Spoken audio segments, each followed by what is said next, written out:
I decided very early on, I think it was around the release of the first promotional material, that I was not going to address Amazon's The Rings of Power on this channel. I wasn't going to watch it, I wasn't going to look up information on it, and I was, as much as possible with the advertisements being absolutely everywhere, going to pretend that it did not exist. This was for 3 reasons. The first being that it was quite clear from the early stages of production that the showrunners had no interest in bringing Tolkien's vision to the screen. And what little information got through my determined apathy gave me little reason to amend this assumption. This show, despite its desperate marketing and enormous budget, was clearly not worth my time. The second was that everything surrounding this show was a PR dumpster fire from the very beginning, and I wanted nothing to do with a project this openly hostile to its own fanbase. And third, I don't want the power of stories to be one of those reactionary drama channels that repeatedly picks at the scab of the most recent controversy in order to generate views. However, there is a disturbing trend among modern sci-fi and fantasy adaptations that frustrates me. And, with the collapse of popular support for The Rings of Power following its release, I thought now would be an apt time to broach the subject. Namely, the trend of depicting token diversity in modern Western stories. Now, to be clear, there are as many problems with this broken story as there are stars in the sky, many of which are much more detrimental to its execution than representation and diversity casting. But most of those topics have been covered elsewhere on YouTube, and covered well. Search for The Rings of Power and you will find a library's worth of content adequately explaining why the writing is childish and immature, the characters unsympathetic, the world building broken, the dialogue utterly cringeworthy, the pacing terrible, and the plot nothing but a string of contrivance. I don't need to cover any of that, because it's out there. Everywhere. But I haven't seen anyone address the diversity and representation problems yet. Whether that is because many of these critics simply don't have a problem with that aspect of the show, or are just justifiably hesitant to address the subject, I don't know. What I do know is that I have had a problem with how diversity is handled in high-profile Western stories for some time now, so I'm going to attempt to articulate why. Hopefully, it will give a voice to the poor fans out there who have been unfairly labeled ists and phobes, and for you aspiring writers out there, perhaps this dissection of a contentious issue will aid you in crafting compelling stories full of good, believable diversity. If it's not become clear yet, I will come right out and say it before we begin. I am not against diversity and representation in stories. I am opposed to ham-fisted, incompetent, lazy, and misplaced representation. In this video, we'll look at what competent world-building and believable diversity looks like and how to avoid the trap of token representation. Let's get started.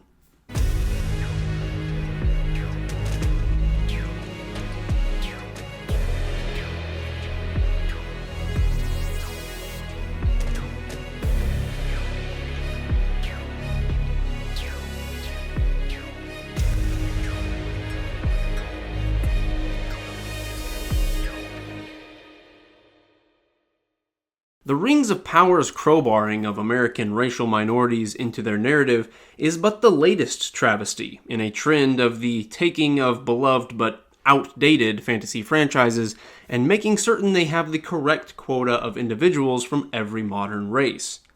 For recent examples, look at the token casting and lack of coherent world building in shows like The Wheel of Time and The Witcher, both of which felt compelled to pat themselves on the back for being so stunning and brave as to place diverse characters into ethnic and cultural settings where they did not belong. An act that actively shatters their own franchise's intricate world building. This trend has always been baffling to me. Not because it's strange that large entertainment corporations would take the easiest route to profit. It makes perfect sense for a company to provide the least amount of effort required to produce the largest possible return.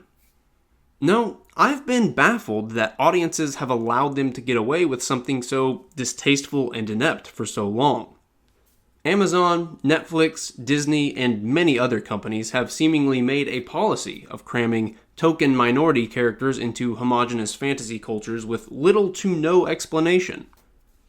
This is lazy writing, it is incompetent world building, and, frankly, it is insulting to the people groups they are claiming to represent.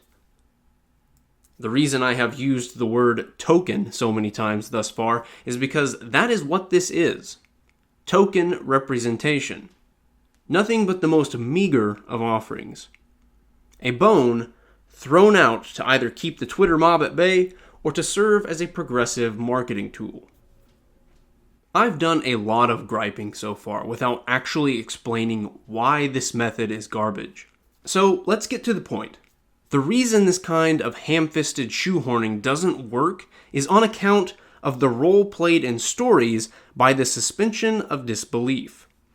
This is basically the idea that to consume a story and truly become engaged in it, we as the audience have to suspend the part of our brains that tells us this is fiction. It has always been the storyteller's job to make it as easy as possible for the audience to maintain this lie in their mind. Make it as easy as possible to accept the story as real while we are partaking in it. The tools that a storyteller uses to maintain audience suspension of disbelief are realism and internal consistency. Realism is simply the idea that everything in your story should function the same or as closely as possible to how it does in our world. This is very important for any story that is set in the real world. However, we are dealing with the Rings of Power, The Witcher, The Wheel of Time, etc., which are fantasy stories. So, by and large, they don't have to abide by realism so much as internal consistency. Internal consistency is the idea that, as original fictional universes, these stories don't have to adhere to the rules of the real world. They can establish any new systems that they want. However, once they have established how their world works, they must abide by their own world-building rules. That is internal consistency. This is all a part of a concept that I'll call fictional integrity. Just like an exposed lie will cause people to be hesitant to trust you in the future, any breaking of internal consistency in your fictional world will cause your audience to take your creation that much less seriously. And if this violation of your own world building becomes the norm rather than the exception, the credibility of your fantasy universe will collapse altogether. That is exactly what is happening with The Rings of Power and many other modern fantasy adaptations. The Rings of Power, The Witcher, and The Wheel of Time all have intricate, established world building with distinct cultures and rich histories. Placing diverse characters into established cultures and regions where they do not belong and providing no context as to why breaks the internal consistency of the world and tells the audience that they should not take this fictional universe, its rules, its world building, or its narrative seriously. One of my favorite examples of how poorly this is handled these days is in Netflix's The Witcher. Some of the most powerful themes in Andrzej Sapkowski's novels concern racism and xenophobia. So, naturally, instead of working with the masterful thematic material already there to address the issue, Netflix decided to go the lazy route and throw in token diversity characters into nonsensical roles. Having an insular, homogeneous village react violently to foreigners because of their external differences shatters any semblance of believability with your audience when many of the villagers look like the foreigners. If you want to absolutely butcher your progressive theme, that is how you do it. Here's the thing, guys. There are already diverse cultures in all three of these stories that could have been used to great effect for the advancement of the cause they trumpet so loudly. The Witcher has Zerrikania and Ophir. The Rings of Power has Harad, Rune, and the Far East. And the Wheel of Time has the Aiel, the Seanchan, the Seafolk, Tyr, and the Borderlands. All of those are based on African, Asian, Middle Eastern, and Mediterranean cultures. All it would have taken is a little actual effort on the part of the writers and showrunners to make diverse minority characters make sense in the context of their story. Game of Thrones, despite the other faults it might have had, is a very good example of how to do this right.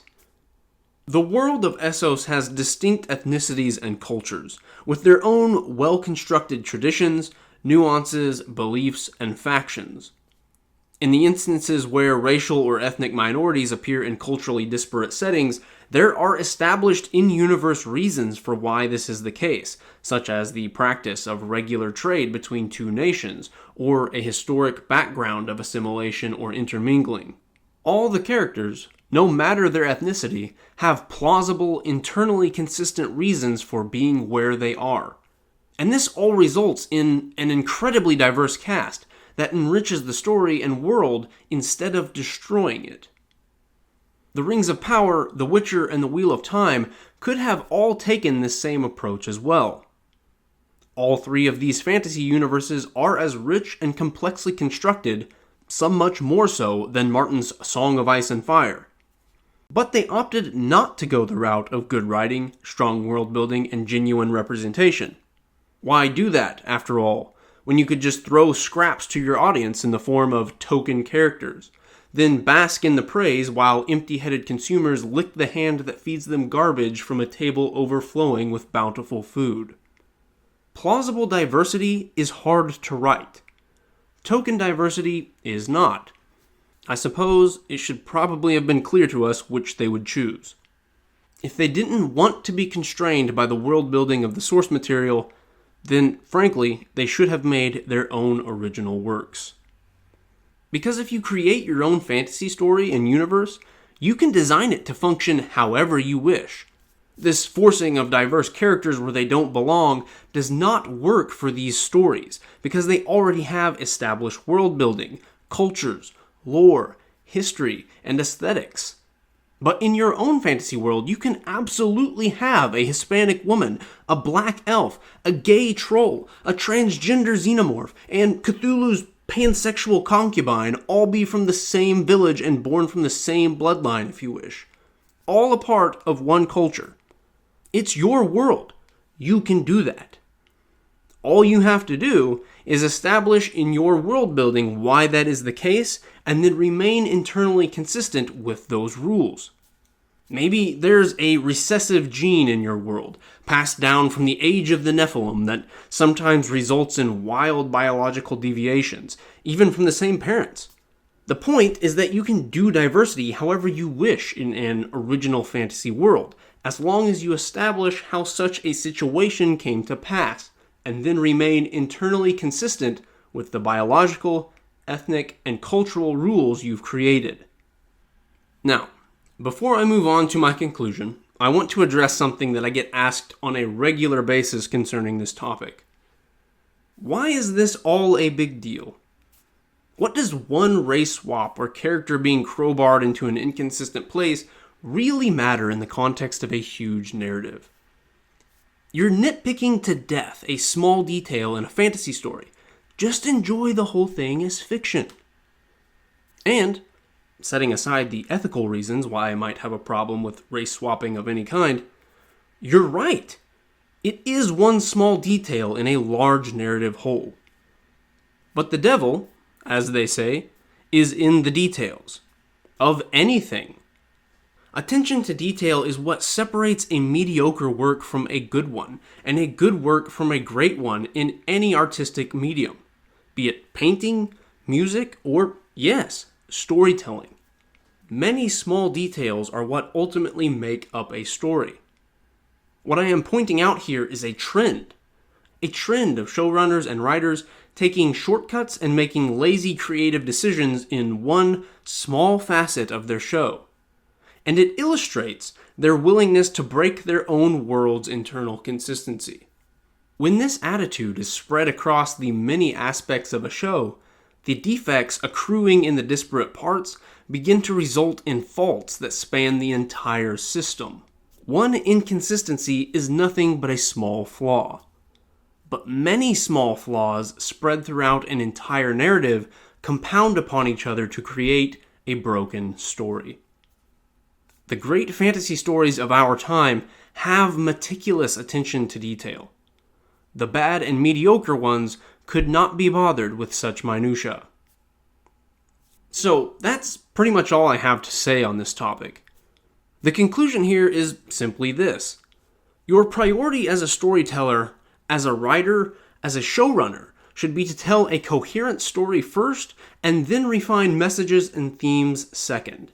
A message or theme on the value of diversity is fine in a story, as long as it doesn't compromise the narrative integrity of your work. If you don't respect your own world building, then your audience won't either. Alright guys, thanks for stopping by to listen to me rant today. I'm looking forward to hearing how I must be a racist in the comments. Hopefully, I managed to give you something valuable to think about, or that just might result in your own stories becoming better as well. Best of luck to you writers out there working on your own stories, and for those of you here who just enjoy listening to me ramble, thanks for hanging out. Hope to see you in the next one. Fly, you fools!